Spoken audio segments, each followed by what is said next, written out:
Hello students, today we are going to start chapter first of Flamingo, that is the last lesson. First we must focus over the theme of the chapter. The story beautifully brings to light the human tendency to postpone the learning of things, for one feels there is plenty of time to do so. One never knows when the doomsday will dawn and brings an end to our hopes and aspirations. The natives of Alsace realize their folly of not giving due importance to the study of French in their school days. They become victims of linguistic chauvinism with the acquisition of their districts by Prussia. They receive their last lesson in French and are compelled to bid adieu to their mother tongue. Now, we are just going to start the summary of the chapter. The whole story is related to Little France or the acquisition of language. The story starts, the Franz is afraid of going to school as he has not learned participles. First, Franz fears while going to school because he is already late for the school and dreaded of scolding M. Hamel. And he had not and never pay attention to the lessons of participles. Rather, he wants to enjoy the beauty of nature, that is the bright sunshine, the birds chirping in the woods, Prussian soldiers drilling, but he somehow resists himself.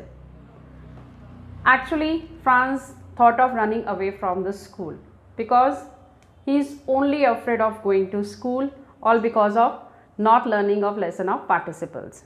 Then, while going to school, he encountered with the bulletin board and saw a huge crowd in front of the same. Bulletin board was a source of all bad news, that is the lost battles, the drafts, the orders of commanding officers and so on. Now Franz is a bit worried about what the matter could be.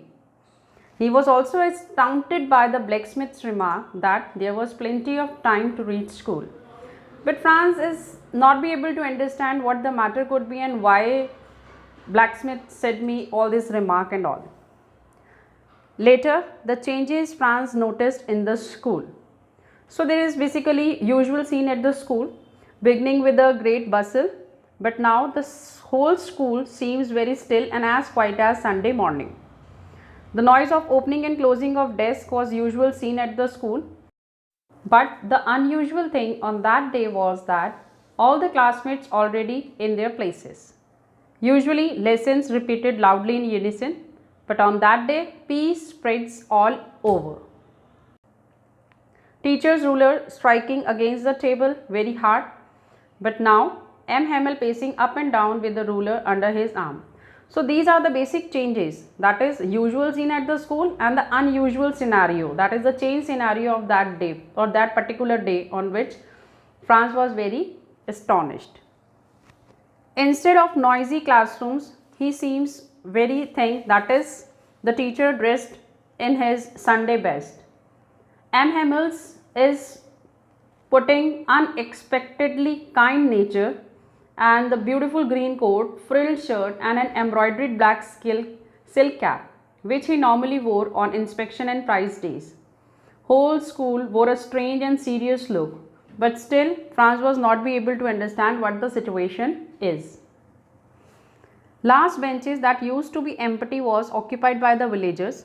They all came to pay tribute to M. Hamel for his 40 years of sincere service. So, whole benches that is used to be the empty one now occupied with the villagers, and they gathered in the classroom just as a sign of repentance for not having gone to school more often, and also come to thank their master for his meritorious service of 40 years as a mark of respect for the country which was no longer theirs. After this, M. Hamel's startling announcement was there. M. Hamel demanded full attention and announced that it was their last lesson in French, and he had received orders from Berlin to teach only German in schools of Alsace and Lorraine, and for this new teacher to join next day. So that is, Franz has his last lesson with M. Hamel, and this revelation just made her more mad. Franz was now in a position to well understood the situation, that why M. Hamel was dressed in his Sunday best, school seems quiet and composed, villagers sitting at the back. Now he will understand the whole situation. M. Hamel blames all three for this, for not learning the lessons. Basically, he blames the children, the parents, and he himself. He blamed children because always children said there is a plenty of time to learn all the things and they delayed the things for the tomorrow. Then he blames parents, as according to parents, education is not at all important. Learn farming and sending their kids to mills is more important as it improves their financial condition.